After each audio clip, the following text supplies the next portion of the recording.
Jacqueline Lee Bouvier was born on July 28, 1929, at Southampton Hospital in Southampton, New York, to a Wall Street stockbroker, John Vernew Bouvier III, and his socialite wife, Janet Norton Lee.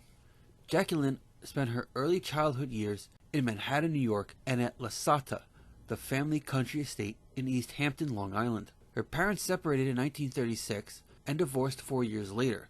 In the fall of 1947, Jacqueline entered Vassar College in Poughkeepsie, New York, at the time a women's institution. Due to her dislike of Vassar's location in Poughkeepsie, she did not take an active part in its social life and instead traveled back to Manhattan for the weekends. She spent her junior year in France in a study abroad program through Smith College. Upon returning home, she transferred to George Washington University in Washington, D.C., graduating with a Bachelor of Arts degree in French literature.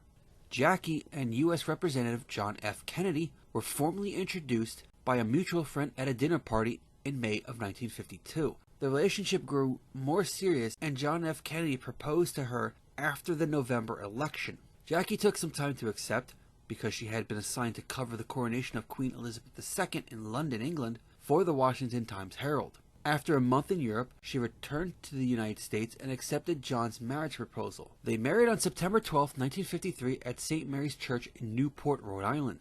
The wedding was considered the social event of the season, with an estimated 700 guests at the ceremony and 1,200 at the reception that followed at Hammersmith Farm. The newlyweds honeymooned in Mexico before settling into their new home, Hickory Hill, in McLean, Virginia, a suburb of Washington, D.C. Jacqueline suffered a miscarriage in 1955 and in August of 1956 gave birth to a stillborn daughter, Arabella.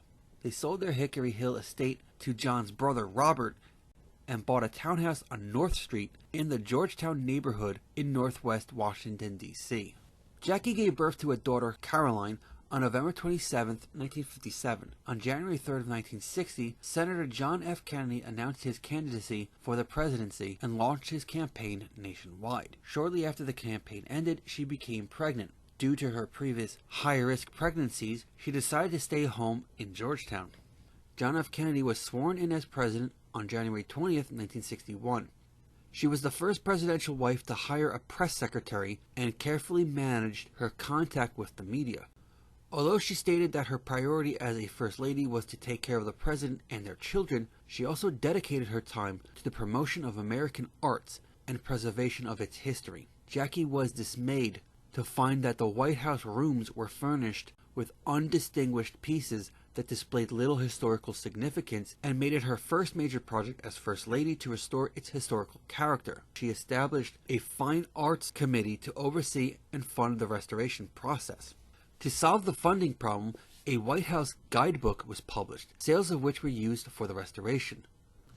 Prior to the Kennedy administration, prior presidents and their families would take furnishings and other items from the White House when they departed. This led to the lack of original historical pieces within the mansion. Jackie initiated a congressional bill establishing that White House furnishings would be the property of the Smithsonian Institute rather than available for departing ex-presidents to claim as their own.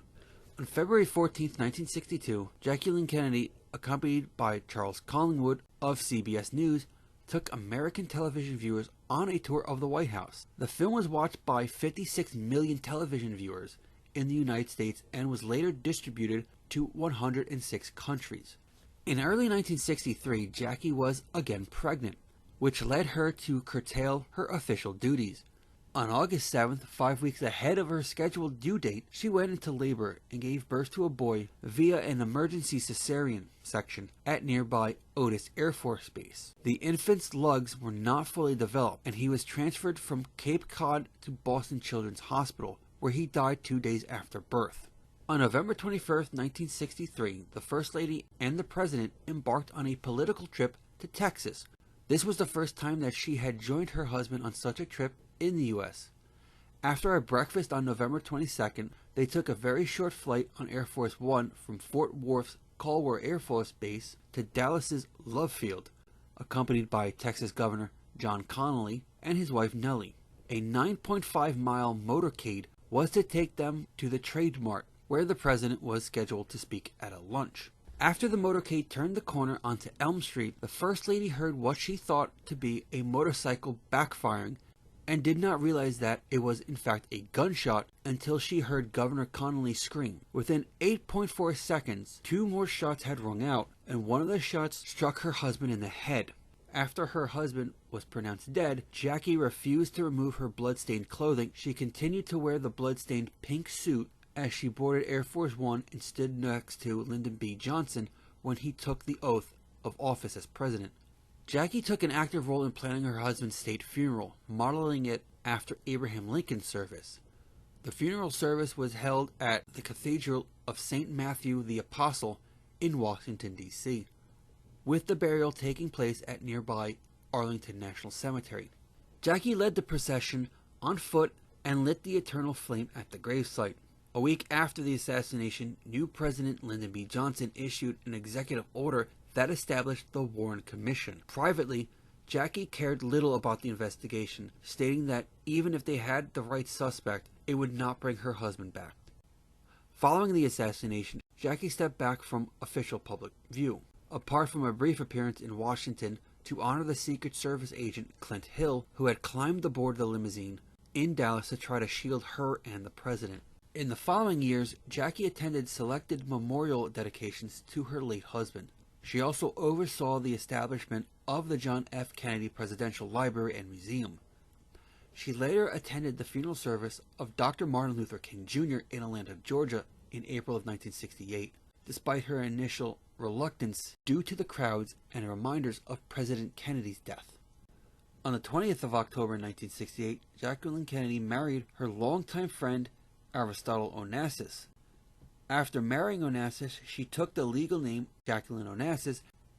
Aristotle Onassis' health deteriorated rapidly following the death of his son Alexander in a plane crash in 1973. Aristotle died of respiratory failure at the age of 69 in Paris, France, on March 15, 1975.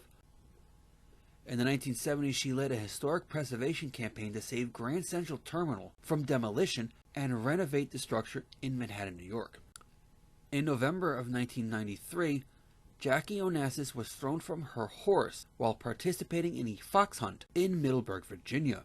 In December, Jackie Onassis was diagnosed with non-Hodgkin lymphoma, a blood cancer.